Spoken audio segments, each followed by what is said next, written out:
Yeah, I think the one thing that I run into the most, and it's really disheartening to me, is just being blinded by the anxiety of what's going on in the market. And when I say this, a lot of times what happens in these market cycles is people start to get desperate and they start to grasp for any opportunity that they think is going to work. And so there's a lot of charlatans, there's a lot of shiny objects, there's a lot of cool tech that may work in certain contexts, may not, but we spend a lot of time and a lot of cycles trying to find something that's effective, right? So you can counter this by one, not being enamored by every shiny object, always being a little bit skeptical that it probably doesn't work quite as well as maybe the salesperson, right? So we're being meta here, as the salesperson might indicate, and doing some really good due diligence, seeing where this has worked in the market,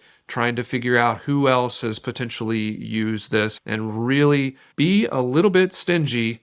And this probably sounds counterintuitive, but I see it all the time.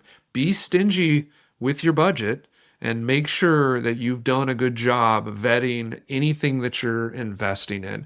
So, just case in point, I see people spending tons of money on websites. And let me tell you this dirty little secret, and I'm an agency, right? But this dirty little secret in 2023 is you don't need to spend a fortune on a website to be effective with digital marketing and lead generation. So if somebody tells you to spend $30,000 on a website, you need to pause and really think about that investment, because you can get a highly effective website for much less. So that's a classic one.